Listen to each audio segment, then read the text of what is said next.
The Great Hall of the Galactic Council had never been so quiet. 300 delegates from different worlds sat in their seats, and not one of them made a sound. The air itself seemed heavy with fear. On the massive screen above them, images played in a loop: burning cities, dead worlds, entire civilizations reduced to ash and bone. High Chancellor stood at the center of the hall. He was old, even by his species' standards. His 4 eyes had seen empires rise and fall. His gray skin had weathered countless storms. But today, his hands trembled as he gripped the podium. "They have taken the outer rim," he said. His voice was steady, but everyone could hear the fear underneath. 14 worlds in the last cycle, 47 billion lives lost. Our combined fleets engaged them at the nebula. We sent 800 ships, 32 returned. A low moan swept through the assembly. Ambassador L of the closed her large black eyes and felt the wave of despair wash over her telepathic senses. Her species could feel emotions like others felt heat or cold. Right now, the room burned with terror. "What options remain?" asked Commander of the. He was a warrior bred for battle, standing 7 feet tall with natural armor covering his body. Even he looked small somehow, defeated. "My people will fight to the last soldier, but we need a strategy. We need something." Shook his head slowly. "Our strategists have run every simulation. They outnumber us 10 to 1. Their ships regenerate damage faster than we can inflict it. Their soldiers feel no fear, no pain, no hesitation. They do not negotiate. They do not accept surrender. They simply consume." The screen changed to show a warrior. It was a nightmare made flesh. 8 legs supported a body covered in black chitin armor. 4 arms ended in claws that could tear through steel. Its head was a mass of eyes and mandibles, designed for one purpose only: killing and eating. "In 200 years of expansion," continued, "they have never been stopped. They have consumed over 300 civilizations. They strip worlds of all life, all resources, and then they move on. They are locusts on a galactic scale." Elle opened her eyes. "There must be something, some weapon we have not tried, some ally we have overlooked." The chamber fell silent again. Everyone knew there was nothing left. The peaceful species had no armies. The warrior species had already committed everything they had. The ancient races had retreated to their hidden worlds, hopping to outlast the storm. There was no one left to call. "There is one option." The voice came from the back of the chamber. Every head turned to see a small figure shuffling forward. It was Elder Al, the keeper of the Great Archive. He was so old that no one remembered a time when he was young. His body was bent and withered, but his mind remained sharp as ever. "Elder," said with respect, "please share your thoughts." Al reached the center of the chamber and activated a holographic display. A star map appeared, showing a small yellow sun in an unremarkable corner of the galaxy. A red circle surrounded the entire system, marking it as forbidden space. "The Sol system," Al said, "third planet from the star, a world called Earth by its inhabitants." The reaction was immediate. Delegates jumped from their seats. Shouts of protest filled the air. Commander actually stepped backward, and nothing in the known universe had ever made a step backward. "The humans," the voice cracked, "you cannot be serious. We quarantined that system for a reason. They are too dangerous." Al nodded calmly. "Yes, they are dangerous. That is precisely why I suggest them." He pressed a button, and the display changed to show images from Earth. Wars fought with primitive weapons. Wars fought with advanced weapons. A mushroom cloud rising over a destroyed city. Soldiers charging into certain death. People fighting and killing over land, over beliefs, over things that made no sense to any other species. "Humans discovered how to split the atom," Al explained. "Within 2 years, they used it to destroy 2 cities filled with their own kind. They have fought more wars in their short history than most species fight in 10,000 years. They kill each other over the color of their skin, over invisible lines drawn on maps, over ideas written in old books. "This is exactly why we sealed them away," Commander growled. "They are mad, completely mad." "Yes," Al agreed. "They are, but consider this." He changed the display again. Now it showed humans pulling survivors from earthquake rubble, humans running into burning buildings to save strangers, humans sharing food when they had none to spare, soldiers throwing themselves on explosives to save their companions.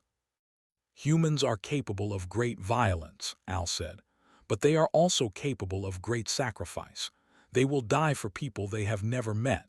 They will fight against impossible odds not because they expect to win, but because they refuse to give up. They have a concept that does not exist in any other language. They call it spite. It means hurting yourself just to hurt your enemy." The chamber was silent, but now it was a different kind of silence. Not the silence of fear, but the silence of terrible consideration. "They cannot be reasoned with," Al continued. "They cannot be frightened. They cannot be stopped by any conventional means. But humans are not conventional. They are chaos given form. They are the only species in the galaxy that fights harder when they are losing. Perhaps that is what we need." Elle stood slowly. Her luminescent skin flickered with complex emotions. "I will go," she said. "I will lead the delegation to Earth. If there is even a small chance that humans can help us, we must take it." Looked at her with something like pity. "Ambassador, you understand what you are volunteering for. Humans are unpredictable. They might attack you on sight. They might refuse to help. They might help us and then turn on us afterward." "I understand," Elle said. "But I also understand that if we do nothing, we all die anyway. At least this way there is hope." The vote was held within the hour. It was not unanimous. Many delegates refused to participate, believing that involving humans would only make things worse. But the majority agreed. They had no other choice. As Elle boarded the small diplomatic vessel that would carry her to the Forbidden System, she felt the weight of the galaxy on her shoulders. She was about to wake something that had been deliberately kept sleeping, something that every species in the known universe feared. But there were worse. There were death itself, spreading across the stars like a plague. And if death was coming for them all anyway, perhaps it was time to unleash something equally terrible. The ship crossed into forbidden space, and Elle whispered a prayer to whatever gods might be listening. She was about to meet the monsters that made the Galactic Council tremble. She only hoped they would agree to help. The yellow sun grew larger in the viewport. Somewhere on the third planet, the humans waited, unaware that their entire history had been watched, recorded, and feared. Unaware that the galaxy was about to come calling. Unaware that everything was about to change. The radar station on Mars had been quiet for 3 years. Nothing ever happened there. The small crew spent their days monitoring empty space, playing cards, and counting down the days until their rotation ended. Private Sam was half asleep at his console when the alarm started screaming. He jumped so hard he nearly fell out of his chair. The screen in front of him showed something impossible. A ship, but not any ship built by human hands. It was sleek and curved, made of materials that seemed to shift and shimmer. It was moving fast, heading straight for the Mars colony. "Commander Monroe," Sam shouted into the intercom. "We have contact. Unknown vessel approaching from outside the solar system." Commander Lisa Monroe was in her office when the call came. She was 34 years old, with short brown hair and tired eyes. She had joined the military because she wanted to see the stars. Instead, she had spent 2 years watching dust storms and managing supply shipments. Now she ran faster than she had ever run in her life. The command center was chaos when she arrived. Every screen showed the alien vessel. Every sensor pointed at it. And everyone was shouting questions that no one could answer. "Quiet," Lisa commanded. The room fell silent. "What do we know?" Lieutenant Maria Santos pulled up the data. "It came out of nowhere, Commander. 1 second empty space, the next second this. It's not using any propulsion system we can identify. It's slowing down, I think. I think it wants to land. Lisa felt her heart pounding in her chest. First contact. Every human who had ever looked up at the stars had wondered about this moment. Were they alone? Was there anyone else out there? Now she had her answer, and she had no idea what to do with it. "Get me a line to Earth," she said, "and someone find me the first contact protocols. I know we have them somewhere." The protocols turned out to be a 20-page document full of suggestions and guesses. No one had ever actually expected to use them. The basic message was simple: be polite, do not make promises, and for the love of everything sacred, do not start a war. Lisa watched the alien ship descend through the thin Martian atmosphere.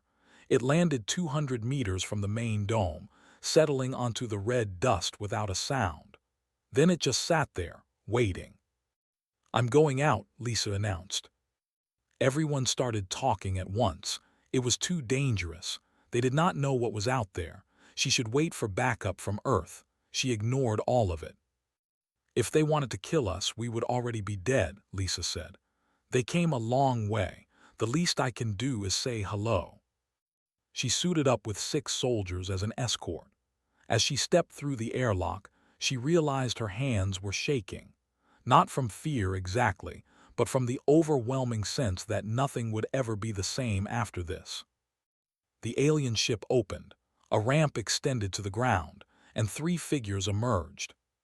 The first was tall and thin, with skin that glowed faint blue. It moved with a graceful flowing motion, like water given form. The second was massive, covered in natural armor, walking on 2 thick legs that shook the ground with each step. The third was smaller, covered in scales that shifted color as it moved. Lisa held up her hand, palm outward. "I am Commander Lisa Monroe. I represent the United Nations of Earth. We welcome you in peace." The glowing one stepped forward. Lisa felt a strange sensation, like someone was gently touching the inside of her head. Then words formed in her mind, clear as if spoken aloud. "I am Ambassador L of the. We have traveled very far to find you. We come to ask for your help." Lisa blinked. Of all the things she had expected from first contact, this was not one of them. "You want our help with what?" L's glow dimmed slightly. "There is much to explain. May we speak inside? What I have to show you is difficult." An hour later, Lisa sat in the conference room with the 3 aliens, watching holographic recordings of horrors beyond imagination. Their attacks, their conquests, world after world falling to the endless swarm. "We watched your species for a long time," L explained. "We saw your wars, your violence, your capacity for destruction. We were afraid of you. The Galactic Council sealed your solar system because they believed you were too dangerous to be allowed among the stars." Lisa felt anger rise in her chest, but she pushed it down. "And now? Now we face something worse than anything we imagined. They do not conquer, they consume. They have destroyed civilizations that were ancient when your species was still learning to make fire. Our fleets cannot stop them. Our armies cannot slow them. We have tried everything." L's glow flickered with something that might have been shame. "Everything except asking you for help."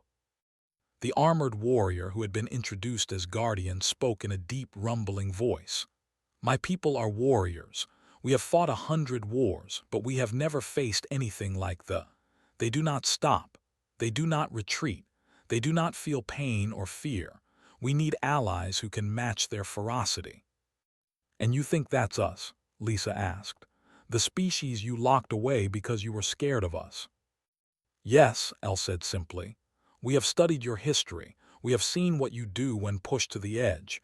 You do not surrender. You do not accept defeat. You find ways to win even when winning is impossible. We need that now. The galaxy needs that." Lisa leaned back in her chair, her mind racing. This was too big for her. This was a decision for presidents and generals and the entire United Nations. But she also knew that someone had to make the first move. "I'll send your message to Earth," she said. "I can't promise anything. Humans don't have a single leader who can speak for everyone. We'll have to vote, debate, argue. That's how we do things."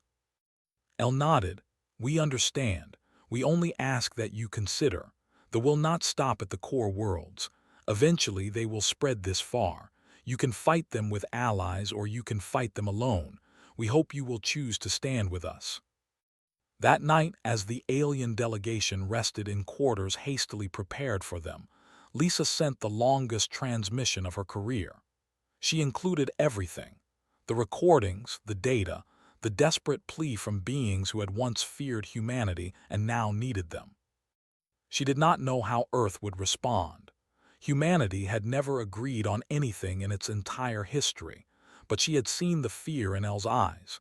She had seen the devastation on those recordings. And she knew, deep in her bones, that this was the moment everything changed. The message traveled across millions of miles of empty space. By morning, every government on Earth had seen it. The debates began immediately. And somewhere in the vast darkness between stars, they continued their advance, unaware that their next meal had just received a warning. The United Nations building in New York had never seen a day like this. Every seat was filled. Every screen in the world was tuned to the broadcast. 8 billion people held their breath, waiting to hear what their leaders would decide. Ambassador Elle stood at the podium, her glowing form strange and beautiful under the bright lights. Beside her, Guardian and the scaled translator named stood as living proof that humanity was not alone in the universe. Elle had given her presentation 3 times already, once for the Security Council, once for the full assembly, and now one final time for the world to see. Each time, she watched human faces change from wonder to horror to something she did not quite understand. "We made a mistake," Elle said, her telepathic words translated into every language on Earth. "When we first observed your species, we saw your capacity for violence and we were afraid. We sealed your system and hoped you would destroy yourselves before you became a threat to others." She paused, letting those words sink in. "We were wrong, not about your violence, that is real. We have seen your wars, your weapons, your willingness to kill, but we failed to see the other side. We failed to see your courage, your loyalty, your refusal to give up even when everything seems lost. We failed to see what makes you human." The assembly was silent, not the nervous silence of the council chamber back home, but something else, something heavier. "Now we come to you not as judges but as beggars. That will destroy everything we are, everything we have built, everything we might become. We cannot stop them alone. We need your help." The debate that followed lasted 7 days. Some argued that humanity had no obligation to fight someone else's war. Why should human soldiers die for aliens who had imprisoned them? Why should Earth risk its future for a galaxy that feared them? Others pointed out that they would eventually reach Earth anyway. Better to fight them now, with allies and support, than to face them alone in 100 years with nothing. Religious leaders argued about the meaning of life beyond Earth. Scientists demanded access to alien technology. Military commanders studied the recordings and calculated strategies. Ordinary people marched in the streets, some demanding action, others demanding isolation. General Blake watched it all with patient eyes. She was 63 years old, with gray hair cut short and a face lined by decades of service. She had fought in 3 wars and led soldiers on 4 continents. Now she might lead them to the stars. On the 7th day, she was called to address the assembly. "I've spent my whole life studying war," she began. "I've seen what humans can do to each other. I've seen the worst of us. But I've also seen the best. I've seen soldiers carry wounded enemies to safety. I've seen civilians risk their lives for strangers. I've seen people choose death rather than abandon their friends." She looked at Elle, standing quietly at the side of the room. The ambassador asked if we would help them. "I think the real question is, can we afford not to? Not just because they might reach Earth someday, not just because of the technology or the alliances we might gain, but because helping people who need us is what makes us human." She turned back to the assembly. "Our history is full of darkness. We have committed terrible acts, but it's also full of light. Every time we faced extinction, we survived. Every time we fell, we got back up. That's who we are. That's what we do. And I believe that's exactly what the galaxy needs right now." The vote came the next morning. 178 nations voted yes. 14 voted no. 5 abstained. Humanity had made its choice. Within hours, the call went out across the globe. The United Nations Expeditionary Force was being formed. They needed soldiers, pilots, engineers, medics, scientists. They needed anyone willing to leave Earth behind and fight among the stars. The response was overwhelming. They came from every country, rich nations and poor nations, ancient cultures and young democracies. They came from cities and farms, from mountains and deserts, from islands and plains.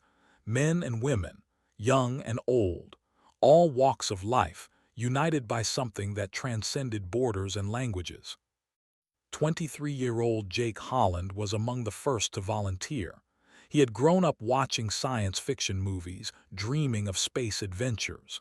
Now space had come calling, and it was nothing like the movies. It was terrifying. It was dangerous, and he wanted to be part of it. "Why are you doing this?" the recruitment officer asked him. "You could die. You probably will die." Jake thought about it for a moment. "Because someone has to. Because there are people out there who need help and I can give it. Because my grandfather fought in a war he didn't start to protect people he didn't know, and I want to be worthy of that." The officer stamped his papers and sent him to training. The training was brutal. Human bodies pushed to their limits and beyond. Alien technology that seemed like magic. Weapons that could level buildings. Ships that could cross light years in hours. The volunteers learned to fight in zero gravity, in toxic atmospheres, in conditions no human had ever experienced. And then came the enhancements. The alien scientists had developed a process that could improve human biology. Faster reflexes, stronger muscles, better healing. It was voluntary, and roughly 2/3 of the force accepted it. They emerged from the process changed but still human, still themselves. General Blake, now Supreme Commander of the Expeditionary Force, watched the 1st Battalion complete their training. They were the finest soldiers Earth had ever produced, not because of the technology or the enhancements, but because of something that could not be measured or manufactured. They believed in something. They were fighting for something bigger than themselves, and that made them dangerous. "We're ready," she told Elle, who had stayed on Earth to coordinate with human leaders. "What's our first mission?" Elle's glow brightened with hope. "There's a station called Covenant. 10,000 civilians trapped behind enemy lines. They are closing in. Our fleets can get your soldiers there, but we can't break through the defenses to evacuate the survivors." Blake nodded. "Then we'll break through for you." The first ships launched a week later. As they rose through Earth's atmosphere and into the darkness beyond, the soldiers aboard looked back at their home planet growing smaller in the viewports. Most of them would never see it again. They knew that. They had accepted it. Because that's what humans did. They carried the weight so others didn't have to. They walked into darkness so others could stay in the light. And now, for the first time, they would carry that weight for the entire galaxy. The transport ship shook violently as it entered the atmosphere of Covenant Station. Red warning lights flashed. Alarms screamed. And in the cargo bay, 40 human soldiers sat in perfect silence, checking their weapons one final time. Captain Jake Holland stood at the front, gripping a support rail to keep his balance. He had changed in the 2 years since he volunteered. His body was harder now, enhanced by alien science. His eyes had seen things that would haunt him forever, but his voice was steady as he addressed his soldiers. "Listen up," he said. "We drop in 5 minutes. Intel says 4,000 are crawling through that station. 10,000 civilians are hiding in the lower levels. Our job is simple. Kill the bugs. Save the people. Get out. Private Torres checked her rifle for the 10th time. She was 21 now, no longer the nervous girl who had enlisted back in Texas. She had fought on 6 worlds and lost count of how many she had killed, but the fear never went away. She had just learned to fight through it. "What's our extraction window?" asked Sergeant Carlos, a thick-necked veteran from Mexico City. 4 hours, Jake replied. After that, the fleet has to pull back or risk getting surrounded. Anyone still on that station when the clock runs out stays there forever, so move fast and stay focused. The ship shuddered again. Through the small viewports they could see the station below. It had once been beautiful, a marvel of alien engineering that hosted travelers from 100 worlds. Now it was burning. Smoke rose from shattered domes. Explosions flickered in the darkness. 1 minute to drop, the pilot announced over the intercom. Jake pulled on his helmet and felt it seal against his armor. The heads-up display lit up, showing him the vital signs of every soldier under his command. 40 green lights. He intended to keep as many of those lights green as possible. "Remember your training," he said. "Watch your corners, cover your, and do not hesitate. They won't give you a second chance." The bay doors opened. Wind and fire rushed in, and 40 humans jumped into hell. They hit the ground running, their boots crunching on debris and broken glass. The station's gravity was lighter than Earth's, and they used it to move fast, bounding through corridors in long leaping strides. The first came at them within seconds. It burst through a wall, all claws and mandibles and screaming hunger, put 3 rounds into its head before it could take another step. It fell, twitching, and they kept moving. "Contact left," someone shouted. "Contact right." "They're everywhere." The corridor became a storm of gunfire and alien screams. Plasma-coated rounds punched through chitin armor. Claws raked against human battle suits. Soldiers fell, and still the humans pushed forward. Jake led from the front, his rifle never stopping. He had learned that they responded to aggression. When you pushed them, they hesitated just for a moment. That moment was all a human needed. "First squad, secure that junction. Second squad, cover fire. Third squad with me." They fought through corridors filled with bodies. They climbed over barricades made of furniture and debris. They found survivors huddled in storage rooms and closets, aliens of a dozen species staring at them with terrified eyes. "It's okay," told a group of children, their scales trembling with fear. "We're here to help. Stay behind us and keep moving." The children didn't understand her words, but they understood her tone. They understood the way she put herself between them and danger. They followed. Halfway to the evacuation point, they ran into the main swarm.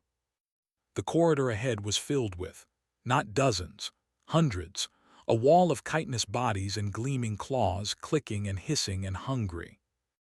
"Well," Sergeant said, checking his ammunition, "this is going to be fun." Jake assessed the situation in seconds. They couldn't go through that many, they couldn't go around, and they couldn't go back. The civilians behind them would be slaughtered. "Defensive formation," he ordered. "We hold here until the shuttles arrive." What followed was the longest hour of Jake's life. They came in waves, throwing themselves at the human line with mindless ferocity. The soldiers cut them down by the dozens, but more kept coming. Bodies piled up. Ammunition ran low. Soldiers fell, dragged down by sheer numbers. Private Tommy took a claw through his chest. He kept firing until his magazine was empty, then drew his knife and kept fighting until 3 more lay dead around him. Only then did he collapse. Corporal Price lost her rifle when a bit through the barrel. She beat the creature to death with her helmet, then picked up a weapon from a fallen alien and kept shooting. Sergeant held alone for 3 minutes when his squad was overwhelmed. When they finally reached him, he was standing on a pile of corpses, covered in blood that wasn't all his own. "What took you so long?" he asked, grinning through broken teeth. The evacuation shuttles arrived with 10 minutes to spare. Jake counted his soldiers as they loaded the civilians. 40 had dropped. 28 were still standing. Some of those wouldn't make it through the night. But 10,000 civilians were safe.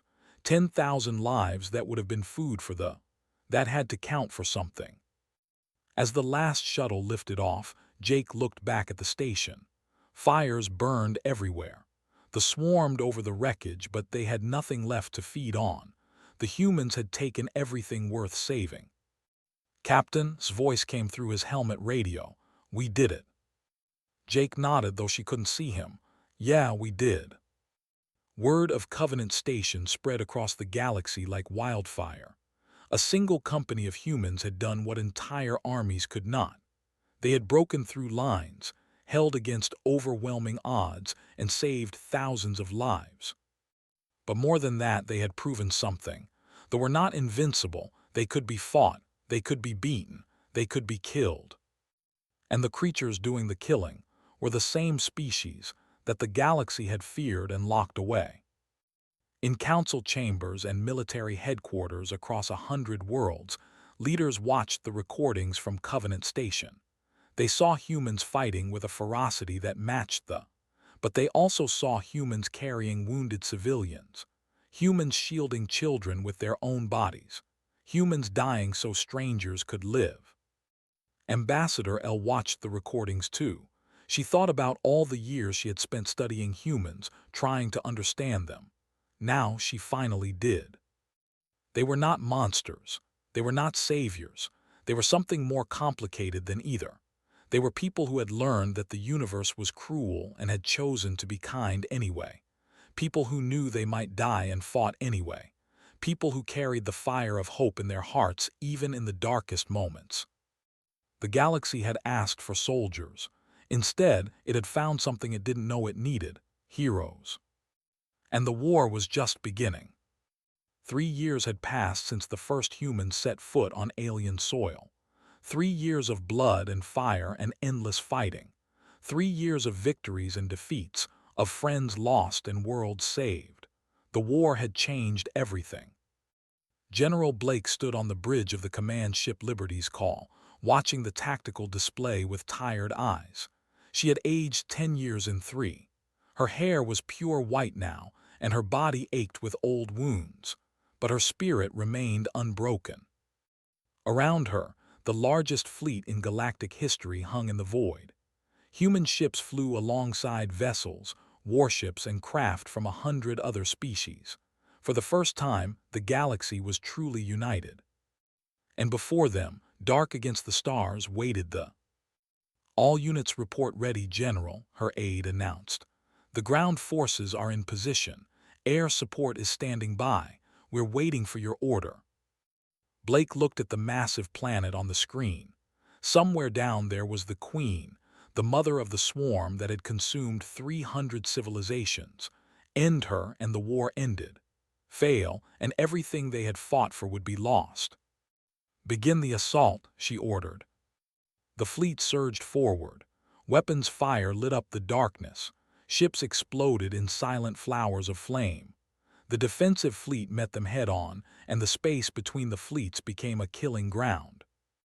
On the surface, Captain Jake Holland led the ground assault.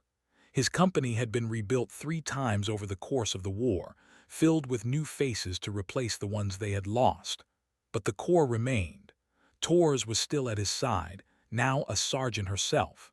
Carlos had lost an arm on some distant moon, but the replacement was stronger than the original. They dropped through the atmosphere in armored pods, punching through the anti-air fire like meteors. When they hit the ground, they hit it running.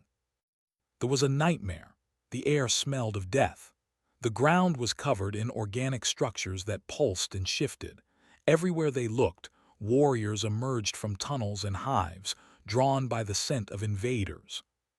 "Push forward," Jake commanded. "We have to reach the central hive before they can reinforce." They fought through streets that weren't streets, past buildings that weren't buildings. They came at them in waves just like always, and the humans cut them down just like always. But there were so many, too many. For every that fell, 3 more took its place. Found herself back to back with Jake, firing in every direction. "Captain, we're getting overwhelmed here." Jake checked his ammunition. Running low, he checked his squad's status on his display. Half the green lights had turned red. They were losing. But they were also almost there. The central hive loomed before them, a massive organic structure that rose into the blood-red sky. The queen was inside. He could feel it somehow, a presence that pushed against his mind like a cold wind. "All units, this is Captain Holland," he said into his radio. "Final push. Everything you've got, make it count." What followed would become legend. The surviving humans charged forward with everything they had left. They fired until their weapons overheated, then fought with knives and fists and teeth. They took wounds that should have killed them and kept fighting. They watched friends fall and used the grief as fuel for their fury. Jake was the first through the hive entrance. His armor was cracked and sparking. His rifle had jammed 3 minutes ago, and he had been using it as a club. Blood ran down his face from a cut he didn't remember getting. And there, in the heart of the hive, he found her. The queen was enormous. Her body filled the entire chamber, a mountain of chitin and hate. 100 eyes turned to look at him. A voice pressed against his mind, cold and ancient and hungry. "You are the humans," she said. "The mad ones. We have watched you. We have wondered about you. Why do you fight so hard for creatures that are not your kind? Why do you throw away your lives for strangers?" Jake raised his battered rifle, more as a gesture than a threat. "Because that's what being human means. We don't fight because we hate what's in front of us. We fight because we love what's behind us." "Love," the queen's voice dripped with confusion. "We do not understand this word." "I know," Jake said. "That's why you're going to lose." He pressed the detonator, hidden in his palm. The explosion was small, barely enough to crack the queen's outer shell. But the soldiers coming in behind him carried heavier weapons. Torres aimed the plasma cannon she had been saving for this moment. Carlos threw grenades with his mechanical arm. Others opened fire with everything they had left. The queen screamed, not just with her voice but with her mind. The psychic wave hit every human on the planet, a blast of rage and pain and disbelief. But they did not fall. They had been prepared for this. They had trained for this. And they did not stop. When it was over, Jake stood in the ruins of the chamber, surrounded by the bodies of his fallen soldiers and the shattered remains of the queen. He was bleeding from a dozen wounds. His legs could barely hold him. But he was alive. "This is Captain Holland," he managed to say into his radio. "Target eliminated. The queen is dead." The cheering that came through the channel was deafening. Without the queen, they collapsed. They did not surrender because surrender was not in their nature. But they lost all coordination, all strategy, all purpose. The remaining hives fell within weeks. The threat that had consumed 300 civilizations was finally ended. The victory ceremony was held on the steps of the Galactic Council chamber. Every species was represented. Every leader attended. And at the center stood the heroes of Earth, battered and beautiful. High Chancellor approached General Blake with the highest honor the council could bestow. His 4 eyes glistened with something that might have been tears. "When we first sealed your system," he said, "we thought we were protecting the galaxy from monsters. We were wrong.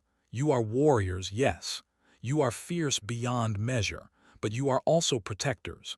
You are hope. You are everything we needed and could not find within ourselves." Blake accepted the medal with grace. Then she turned to address the crowd. "Humanity didn't win this war alone," she said. "We fought alongside species we had never met, for worlds we had never seen. And in doing so, we found our place in the universe. Not as monsters, not as saviors, but as partners, as friends, as family." She looked at Jake, standing with the survivors of his company, at whose smile lit up the room, at Carlos, whose mechanical arm gleamed in the light, at all the faces, human and alien, who had bled and fought and suffered together. "Let this be the beginning of something new," Blake continued. "Not an era of fear, but of friendship, not of isolation, but of connection.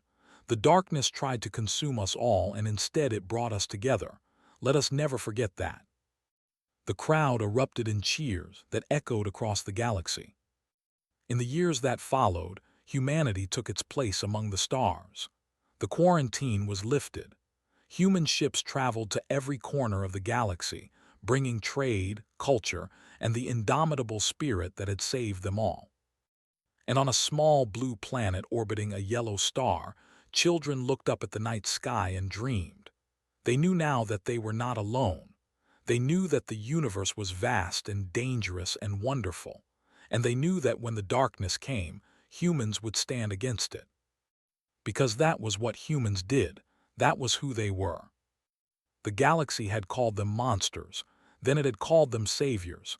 In the end, they were simply human. And that was more than enough.